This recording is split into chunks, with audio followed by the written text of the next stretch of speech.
I will not survive it. I barely survived the last 10 years. I cannot risk shattering again. His expression softened slightly, the anger giving way to something that looked like pain. So you would rather push me away now, preemptively, spare yourself potential future hurt by ensuring present loneliness? That is not protection, Arabella. That is cowardice, and I did not think you a coward. The accusation stung because it was true, and Arabella felt a fresh wave of tears, hot and bitter. Perhaps I am a coward, she said. Perhaps 10 years of servitude made me one. Perhaps I have learned that hoping for happiness only leads to disappointment. Perhaps I would rather be alone and safe than loved and vulnerable. Then you have made your choice, Sebastian said quietly, and the resignation in his voice was worse than his anger had been. I cannot force you to believe in my love, cannot compel you to think yourself worthy of it. I can only offer it and hope you have the courage to accept it. But if you do not, if you choose fear over possibility, then I will respect your decision and remove myself from your life. I will not continue to call on you if my presence causes you distress. I will not subject either of us to this painful dance of advance and retreat. He turned toward the door, and Arabella felt panic rising in her chest, a desperate urge to call him back, to tell him she was sorry, that she did love him, that she was terrified but willing to try. But the words stuck in her throat, trapped behind 10 years of silence and shame, and she watched him walk to the door with her heart breaking and her mouth unable to form the sounds that might stop him. At the threshold he paused and looked back at her, and his expression was devastated, the careful ducal mask completely gone, and she saw naked pain in his eyes. I love you, Arabella Fairfax, he said. I love you not because you were mistreated, and I felt sorry for you, but because you are brilliant and strong and kind and real. I love the way you think and speak and see the world. I love who you are now and who you might become if you allowed yourself the freedom to grow beyond the trauma of your past. But I cannot love you into believing you are worthy. That is something you have to choose for yourself. And until you do, there is nothing more I can do. He left, the door closing behind him with a soft click. That sounded like finality, and Arabella sank back into her chair and wept, great racking sobs that shook her entire body, grieving not for what she had lost because she had never truly had him, but for what she had rejected, what she had pushed away out of fear, what she might have had if only she could believe she deserved it. The roses he had brought sat on the table, perfect and beautiful, and already beginning to wilt in the stuffy parlor air, and she looked at them through her tears and felt the full weight of her self-sabotage, the way she had engineered this rejection to prove to herself that she was right, that no one could truly love her, that she was fundamentally unworthy. Outside, the rain continued to fall, grey and relentless, and the room felt unbearably empty, and Arabella sat alone with her tears and her regrets, and the terrible knowledge that she had wounded not just herself, but him, had repaid his love with suspicion and his devotion with dismissal, had told him that his feelings were not real, when the truth was she could not bear to believe they might be. Mrs. Pemberton appeared in the doorway, her expression concerned, and asked quietly if Miss Fairfax required anything, tea perhaps, or a cool cloth for her head, and Arabella shook her head mutely, unable to explain that what she required was courage, faith, the ability to believe that she was more than the sum of her wounds, more than a decade of erasure, more than a servant who had forgotten her name. The older woman withdrew tactfully, leaving Arabella alone with her grief, and as the afternoon darkened into evening, and the rain turned the windows into rivers of grey, Arabella Fairfax sat in the respectable boarding-house parlour with her new dresses and her restored inheritance and her reclaimed name, and felt more alone than she had in the Whitmore attic, because then at least she had not known what she was missing, had not tasted the possibility of love, and then thrown it away with both hands out of fear that it could not possibly be real. The flowers wilted further, their petals browning at the edges, and Arabella watched them die and thought that she had done this, had killed the possibility of happiness because she could not believe she deserved to be happy. And the knowledge of it was almost more than she could bear. But she bore it anyway because bearing unbearable things was what she had learned to do, even if what she was bearing now was entirely of her own making, the consequence of her own fear and self-doubt, and the internalized conviction that no one could love Arabella Fairfax because Arabella Fairfax was not worth loving, a lie she had believed for so long that it had become her truth, and breaking free of it felt impossible, felt like asking her to become someone entirely new, and she did not know if she had the strength for that kind of transformation, did not know if she could choose courage over safety, hope over certainty, love over the familiar comfort of loneliness. 2 weeks passed in a fog of misery, and Arabella moved through her days at the boarding house like a woman sleepwalking, going through the motions of living without any real engagement with life itself. And she told herself repeatedly that she had done the right thing, that pushing Sebastian away had been self-preservation rather than self-sabotage.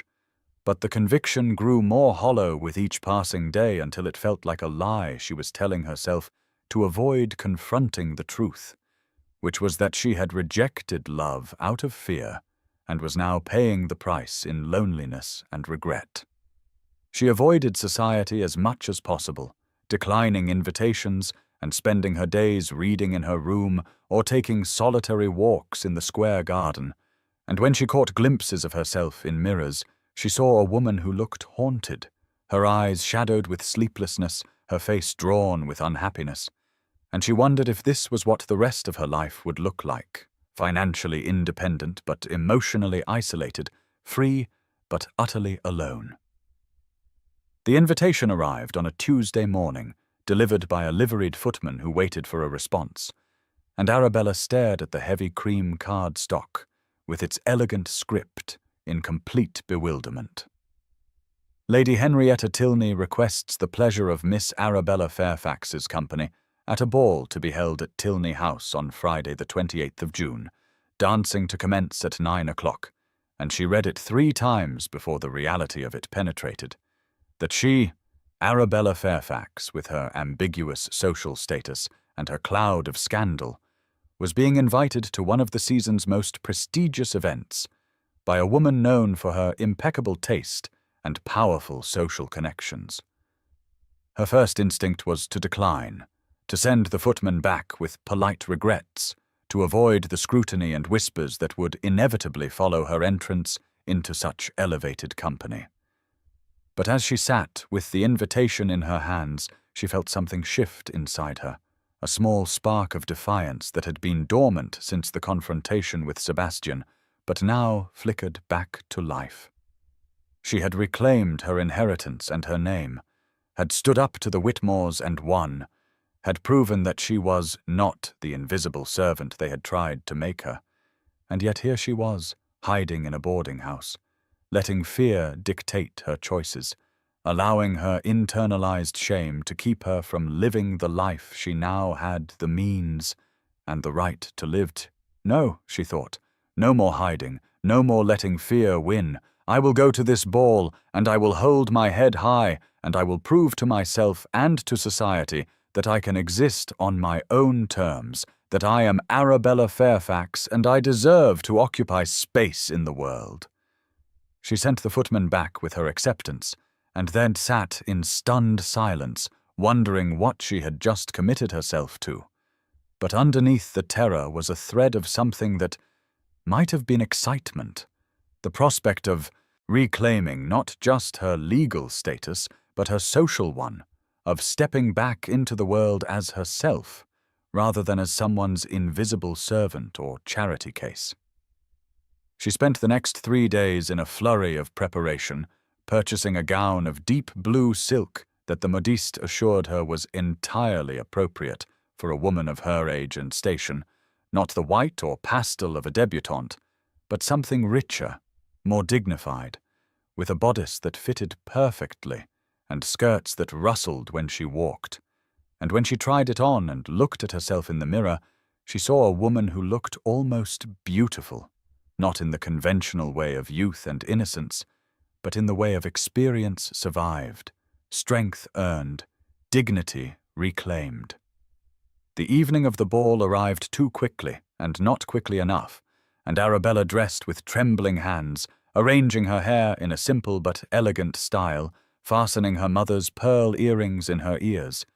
And when she descended to the hired carriage that would take her to Tilney House, she felt as though she were going into battle, armored in blue silk and her mother's pearls, and the fragile but growing conviction that she had a right to be there, that she belonged. Tilney House was ablaze with light, chandeliers glittering through the tall windows, and the street outside was choked with carriages disgorging elegantly dressed guests. And Arabella's courage nearly failed her as she climbed the steps alone, without escort or chaperone, a solitary figure among couples and groups, but she forced herself to keep moving, to hand her invitation to the butler, to be announced in a voice that carried across the entrance hall, "Miss Arabella Fairfax." And she heard the whispers start immediately, saw heads turn, saw fans raised to conceal mouths that were no doubt speculating about who she was and how she came to be there and what her connection was to the Duke of Ashford, whose involvement in her affairs was the subject of considerable gossip. She entered the ballroom with her head high and her shoulders back, channeling every ounce of the courage it had taken to speak back to Lady Whitmore, to claim her name, to demand acknowledgement of her existence. And she saw the reactions ripple through the crowd, some faces registering curiosity, others disdain, a few showing what looked like sympathy or even admiration. And she made her way to the periphery of the room where she could observe without being the center of attention, where she could catch her breath and remind herself that she had every right to be here, that she was not an impostor or an intruder, but a gentlewoman of independent means with as much claim to social respectability as anyone present. The orchestra was playing a waltz, and couples swirled across the polished floor in a kaleidoscope of color, and Arabella watched them with a mixture of longing and loneliness, remembering the dancing lessons of her youth, the brief season she had been promised before everything fell apart. And she wondered what her life might have looked like if her parents had lived, if her inheritance had been protected, if she had been allowed to grow into the woman she was meant to be, rather than forced into the invisible servant she had become. She was so absorbed in her thoughts that she did not notice the change in the atmosphere of the room, the way conversations paused and heads turned toward the entrance.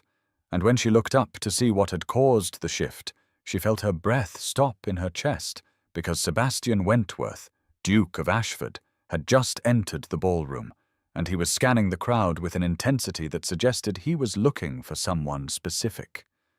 Their eyes met across the expanse of the ballroom, across the swirling dancers and the clusters of gossiping guests, and Arabella saw the exact moment when he found what he was looking for, when his searching gaze locked onto hers, and the world seemed to contract until there was nothing but the two of them, everything else fading into insignificance, the music and the lights, and the hundreds of people all dissolving into background noise.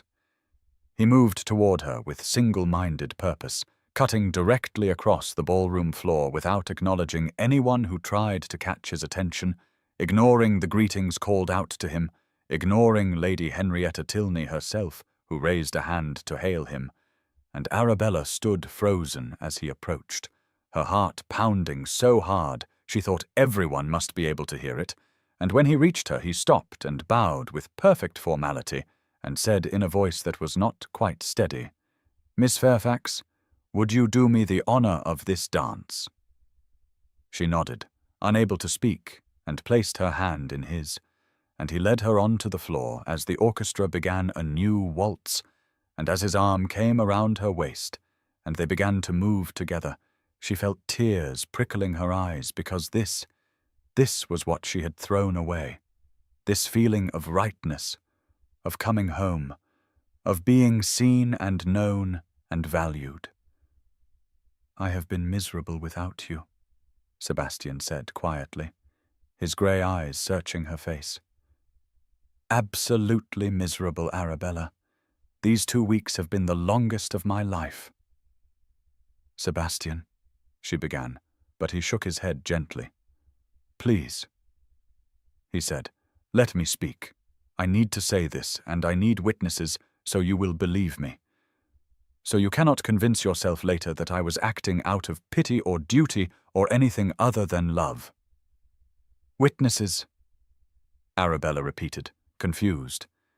And then she saw him draw a breath, saw his expression shift into something determined and vulnerable all at once, and he raised his voice slightly, just enough that the couples dancing near them could hear, and the effect rippled outward like a stone dropped in still water, dancers slowing, conversation faltering, attention shifting to the Duke and his partner. "Arabella Fairfax," Sebastian said, and his voice was clear and carrying and absolutely certain. "I love you. I am in love. With you. Not with the idea of you, not with rescuing you, not with the project of restoring your inheritance, but with who you are, with the woman you are, brilliant and resilient and kind beyond measure. You survived a decade of cruelty and emerged with your essential goodness intact. You could have become bitter, and you chose kindness. You could have remained silent, and you found your voice. You could have accepted invisibility, and you demanded to be seen." The music had faltered, the orchestra noticing what was happening, and couples had stopped dancing, were turning to watch, and the entire ballroom was going quiet, conversation dying away, as everyone strained to hear what the Duke of Ashford was saying to the woman in the blue silk gown, and Arabella felt her face flushing hot with embarrassment, and something else, something that felt like hope, breaking through the shell of her fear. "Sebastian," she whispered, "everyone is listening, everyone is watching." "Good," he said, his voice firm. "Let them hear. Let them watch. I want no doubts, no whispers that this is anything less than a love match. I want everyone to know that I am here by choice, that I love you by choice, that I am asking you to marry me, not because I feel sorry for you, but because I cannot imagine spending the rest of my life with anyone else." The ballroom was utterly silent now. You could have heard a pin drop, and Arabella stared at Sebastian with tears streaming down her face, her heart so full she thought it might burst. "I am not a perfect man," Sebastian continued, still holding her as they stood motionless in the center of the dance floor. "I can be cold and proud. I have spent my entire life behind walls of ducal reserve. But you see past that to who I truly am. You call me Sebastian and mean the man, not the title. You challenge me and surprise me and make me want to be better than I am. And I see you, Arabella. All of you. The girl who lost everything, and the woman who survived, and the soul who never broke, even when the world tried to break you. I see your strength and your fear and your courage, and I love all of it. I love you completely and entirely, and I am asking you here, now, in front of every gossip in London, will you marry me?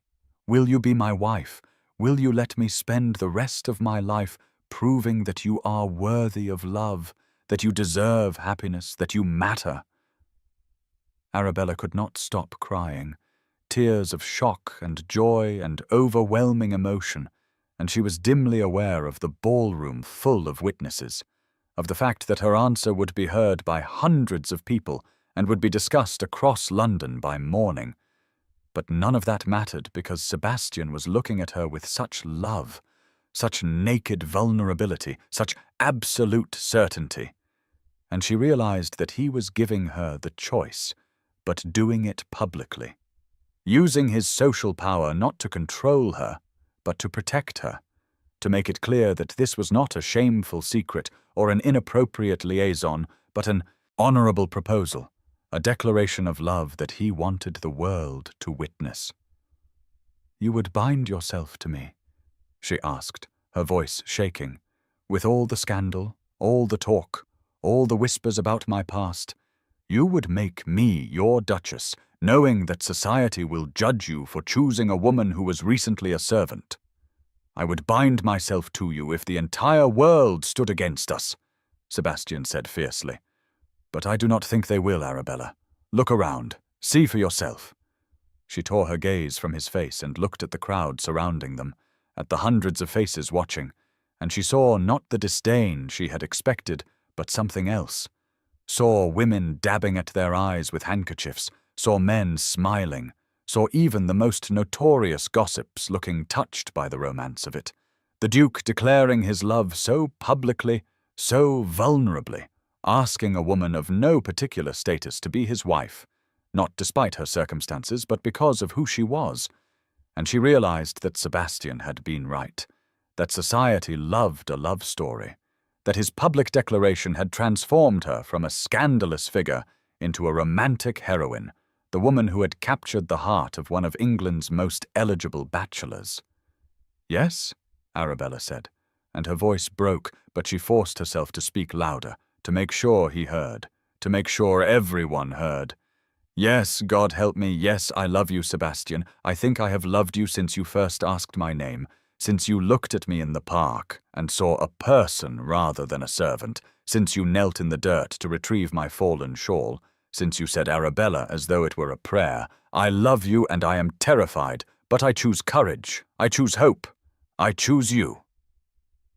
The ballroom erupted in applause, spontaneous and thunderous, and the orchestra began playing again, a triumphant waltz, and Sebastian pulled her closer and they resumed dancing, moving together as the other couples joined them on the floor, and Arabella felt as though she were floating, as though the last 2 weeks of misery had been a nightmare, and this was waking up. This was reality. This was the future she had not dared to believe she deserved. "I was so afraid," she whispered against his shoulder, "so convinced that you could not possibly love me, that I was not worthy." "You are worthy," Sebastian said firmly. "You have always been worthy, Arabella. The Whitmores tried to convince you otherwise, but they were wrong. You are extraordinary. You are brave and brilliant and beautiful, and I am the luckiest man in England that you have agreed to marry me." She laughed then, a real laugh, perhaps the 4th time he had heard it, and the sound of it made him smile so broadly that she saw several nearby dancers exchange knowing looks and whispered comments. "We are going to be talked about for weeks," Arabella said. "This will be the scandal of the season." "Let them talk," Sebastian replied. "Let them say that the Duke of Ashford fell desperately in love with a woman of remarkable character and had the good sense to propose before someone else snapped her up. Let them say that he made a spectacle of himself, declaring his feelings in front of half of London. I do not care what they say as long as you are mine." "I am yours," Arabella said, and saying the words aloud felt like another resurrection, another claiming of self. "I am yours, Sebastian, and you are mine, and we will face whatever comes together." "Together," he agreed, and he said her name then, just her name, Arabella, with such tenderness that it made her heart ache in the best possible way, and she understood finally that this was real, that he loved her not because he felt sorry for her, but because of who she was, that she was worthy of being loved not despite her past, but as a complete person who included her past, her survival, her strength, all of it. The waltz ended, and the applause began again, guests congratulating them. Lady Henrietta Tilney sweeping over with tears in her eyes to embrace Arabella and welcome her to the family, as it were, saying that she had suspected something of the sort when the Duke had asked her to ensure Miss Fairfax received an invitation, that she was delighted to have hosted such a romantic proposal, that it would be the highlight of the season. Arabella accepted the congratulations and the embraces with a sense of unreality, still not quite able to believe that she, who had been invisible for 10 years, was now the center of attention at one of London's most prestigious balls, engaged to a duke, accepted by society not with tolerance but with enthusiasm. And through it all, Sebastian remained at her side, his hand at the small of her back, his presence a steady anchor. And every time she looked at him, he was looking at her with such love that she felt her remaining doubts dissolving like morning mist in sunlight. They danced again and again, and between dances they stood together receiving well wishes. And Arabella noticed that the whispers had changed character, were no longer speculative or malicious, but admiring, romantic, the story of the Duke and the woman he loved enough to propose to, in front of hundreds of witnesses already taking on the quality of legend. And she realized that Sebastian had known exactly what he was doing, had used his social power and his public declaration to protect her from gossip, to make it impossible for anyone to suggest their marriage was anything other than a love match, to give her the shield of his name and his status while making it clear that the choice had been hers, that he had asked and she had accepted, that this was partnership, not rescue. As the evening drew toward midnight and the ball began to wind down, Sebastian drew her out onto a balcony overlooking the garden, and in the relative privacy of the cool night air, he took both her hands in his and said, "I meant every word, Arabella. I love you beyond reason, beyond sense, beyond anything I have ever felt before. And I will spend the rest of my life making sure you never doubt it, making sure you never forget that you are valued and cherished and loved." "I believe you," Arabella said. And she did, finally. The truth of his love settling into her bones, becoming part of her reality. "And I love you, Sebastian Wentworth. I love you for seeing me when I was invisible, for speaking my name when I had forgotten it, for helping me reclaim not just my inheritance, but myself, for loving me not as a project or a charity case, but as a partner, as an equal, as a woman who is worthy of love." "Always," he said, kissing her hands, her forehead, her lips in a gentle kiss that promised everything. "Always worthy, always loved, always Arabella Fairfax, soon to be Arabella Wentworth, but always, always yourself, the woman I love."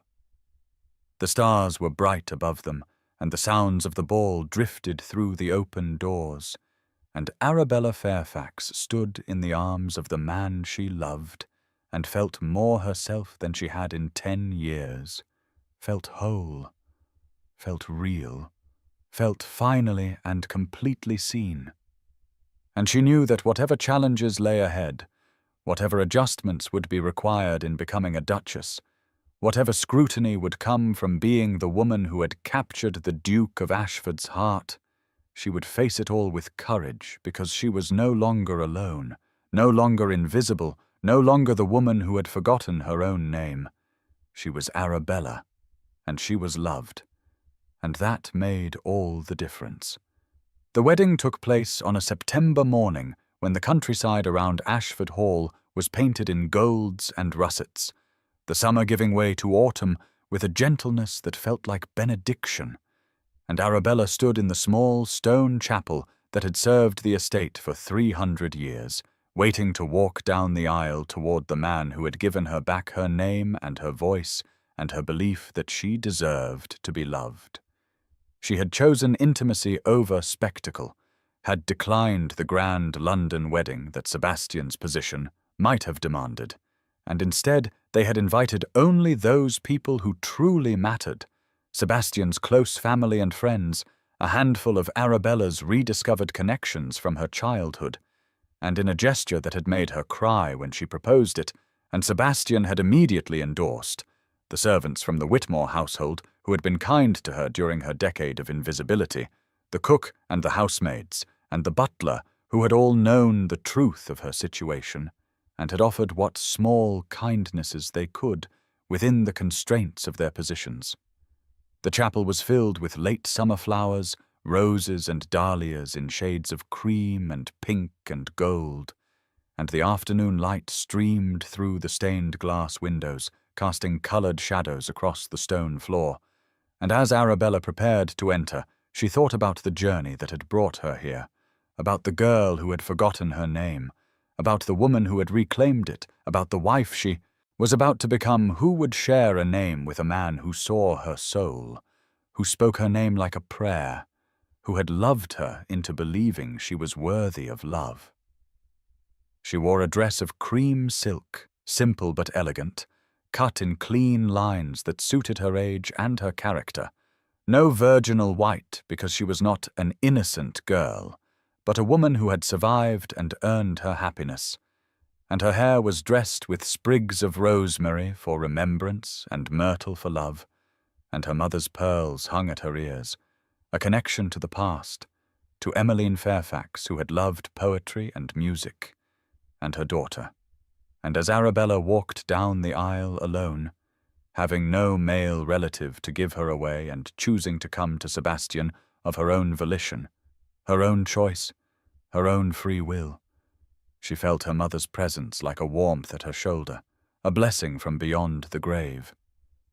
Sebastian stood at the altar and watched her approach, and she saw his careful composure cracking at the edges, saw moisture in his grey eyes, saw his hands trembling slightly as he clasped them in front of him. And when she reached him, and he took her hand, his grip was warm and solid and slightly desperate, as though he still could not quite believe she was real, that this was happening, that she had chosen him as he had chosen her. The vicar began the ceremony with the ancient words that had joined couples for centuries, and Arabella listened with half her attention, while the other half was focused on Sebastian, on the way he was looking at her as though she were the only thing that existed in the world, as though the chapel and the guests and even the vicar had faded into insignificance. And she felt the same, felt that everything had narrowed to the two of them, to this moment, to the vows they were about to make. "Do you, Sebastian Edward Wentworth, Duke of Ashford, take Arabella Catherine Fairfax to be your lawfully wedded wife?" the vicar intoned, and Sebastian's voice when he answered was not the cool, ducal tone she had first heard in the park, but something warmer, rougher, breaking slightly with emotion as he said, "I do," as though the two words contained everything he felt, everything he wanted, everything he was promising. When it was Arabella's turn to speak her own, "I do." Her voice was steady and clear, a voice that had been silent for 10 years and now rang out in this sacred space, claiming her choice, claiming her future, claiming the man she loved. And when the vicar directed Sebastian to repeat his vows, when he said, Sebastian, take the Arabella," Sebastian spoke her name with such tenderness, such reverence, such profound love, that Arabella felt tears sliding down her cheeks, felt the weight of all that her name had meant and not meant, how it had been stolen and reclaimed, how it had been forgotten and remembered, how it was now being spoken by the man she loved in front of witnesses as he promised to honor and cherish and love her for the rest of his life. The ceremony concluded, and they were pronounced husband and wife, and Sebastian kissed her with a gentleness that acknowledged the sacred nature of the moment, a kiss that promised everything, patience and passion and partnership. And the small congregation applauded, and Arabella turned to face them as the new Duchess of Ashford, and saw the servants from the Whitmore household in the back pews crying openly, saw Sebastian's family smiling with genuine warmth, saw faces full of joy and approval and the recognition that this was a love match, a true union, not a marriage of convenience, but a meeting of souls. The wedding breakfast was held in the great hall at Ashford, intimate by ducal standards but still elegant, and Arabella moved through it in a daze of happiness, accepting congratulations, embracing old friends, and always, always aware of Sebastian at her side, his hand at her back, his presence a constant reassurance that this was real, that she was loved, that she had not just survived but had somehow, impossibly, found joy on the other side of suffering. When the formalities were concluded and the guests had moved to the gardens for the remainder of the afternoon, Sebastian drew Arabella into the library, the room where they had first truly spoken, where she had told him her story and he had promised to help her reclaim what had been stolen. And in the golden afternoon light filtering through the tall windows, he reached into his coat and withdrew a leather-bound book. And when Arabella took it and opened the cover, she saw that it was a journal, blank pages waiting to be filled, and on the first page in Sebastian's bold hand was written, Arabella Fairfax Wentworth, her life, her voice, her story. So you never forget, Sebastian said quietly. So the world never forgets.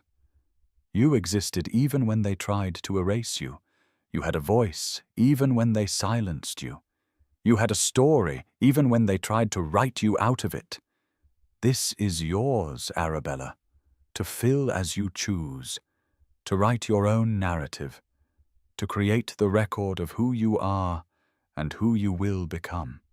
Arabella pressed the book to her chest, overwhelmed by the thoughtfulness of it, by what it represented. And when she looked up at Sebastian, she saw him watching her with such love that it took her breath away. Say your name for me, love, he requested, and she understood what he was asking, understood that he wanted to hear her claim herself, claim her full identity as his wife, but also as herself, the woman she had been and the woman she was becoming. Arabella, she said, her voice strong and certain. Arabella Fairfax Wentworth, and saying it felt like coming home, felt like the final piece of a puzzle sliding into place. The girl she had been and the woman she had become, and the wife she now was, all existing together in her full name, her complete identity. The most beautiful words I have ever heard, Sebastian said, and he kissed her again, deeper this time, a kiss that was both promise and celebration, and Arabella felt the last vestiges of her fear dissolving, felt herself fully inhabiting her life, her name, her future. The months that followed were an adjustment, learning to be a duchess, managing a great household, navigating the social obligations that came with Sebastian's position. But through it all, Sebastian remained her anchor and her partner, deferring to her judgment, supporting her decisions, making it clear to everyone that the Duchess of Ashford was not merely his wife, but his equal, his companion, his love. Arabella established a foundation to help young women in situations similar to what hers had been, orphans and wards who were vulnerable to exploitation, providing them with legal assistance and financial support, and most importantly, with advocacy, with someone who would ensure their names were known and their voices were heard. And the work gave her a sense of purpose beyond her personal happiness, a way of transforming her suffering into something that might prevent others from enduring the same.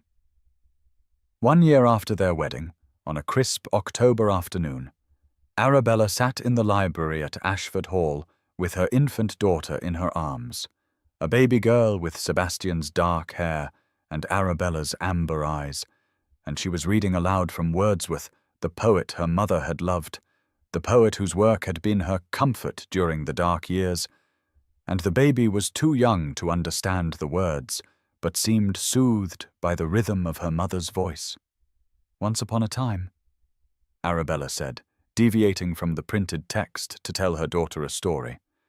Your mamma forgot her own name. She lived in a house where no one spoke it, where no one acknowledged she existed, and she became invisible. But then your papa came along and he asked her name, and when she could not answer because she had forgotten how to claim herself, he waited patiently until she remembered, and then he said her name. Arabella, and it sounded like a prayer, like the most important word in the world, and your mama remembered who she was. And now she will make sure you always, always know who you are. You are Emmeline Arabella Wentworth, named for your grandmama who loved poetry. And you have a name, and you will never forget it. You will never be invisible. You will always know you are loved. She looked up to find Sebastian standing in the doorway watching them, and the expression on his face was so tender it made her throat tighten, and he crossed the room and knelt beside the chair, reaching out to touch the baby's tiny hand, and then taking Arabella's hand in his other, joining the three of them together. "She will know it," Sebastian said softly. "She will know her name, and she will know she is loved, as you are loved, Arabella, as you will always be loved." "Say it again," Arabella requested, a request she made often, needing to hear her name spoken with love, needing the reassurance that she was real, that she existed, that she mattered. "Arabella," Sebastian said, and he said it like a prayer, like a promise, like a benediction. "Arabella, Arabella, Arabella." And each repetition was a gift, a recognition, a celebration of her existence, and she felt the little girl who had lost everything, and the woman who had survived, and the wife and mother she had become, all existing together in that single name, her name, the most important word in her personal lexicon. "I am here," Arabella whispered. "I exist. I am real." "You are everything," Sebastian replied. "You are my wife, my love, my partner. You are Emmeline's mother. You are the woman who taught me what courage looks like, what resilience means, what it is to survive impossible circumstances and emerge with kindness intact. You are Arabella Fairfax Wentworth, and you will never be invisible again, never be silenced again, never be erased again. I will say your name every day for the rest of our lives if that is what you need to remember that you matter." The baby made a small sound, a contented sigh, and Arabella looked down at her daughter and then up at her husband, and she felt such overwhelming gratitude for this life she had never thought she would have, this family, this love, this peace that was earned rather than given, hard won rather than inherited. And she knew that the scars of her past would always be part of her, that some wounds never fully healed. But she also knew that scars were evidence of survival, proof that she had endured and overcome. And she would carry them not with shame, but with a quiet pride in her own strength. The library was warm with firelight, and the autumn afternoon was fading into evening, and the three of them sat together in the room where Arabella had reclaimed her voice, where she had told her story, where Sebastian had promised to help her seek justice, and now it was the room where she read to her daughter, where she passed on the love of poetry her mother had given her, where she ensured that the next generation would know their name and their worth, would never have to fight to exist, because their existence would be celebrated from the very beginning. Sebastian picked up the journal he had given her, the one she had been filling with her story, with memories of her parents, with reflections on her years of servitude, with hopes for the future, and he read aloud the entry she had written the night before. "I am Arabella Fairfax Wentworth," she had written, "daughter of Emmeline and Thomas Fairfax, wife of Sebastian Wentworth, mother of Emmeline. Arabella Wentworth, I was erased and I reclaimed myself.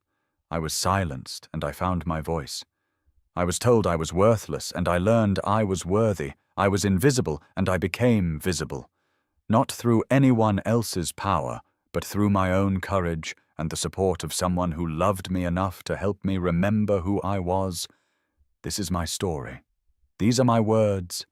This is my name, and it will never be taken from me again."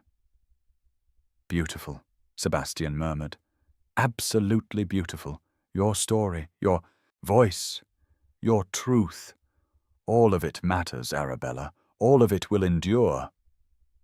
The fire crackled, and the baby slept, and Arabella leaned her head against Sebastian's shoulder and felt the rightness of this moment, the peace of being exactly where she was meant to be, doing exactly what she was meant to do, loving and being loved in return.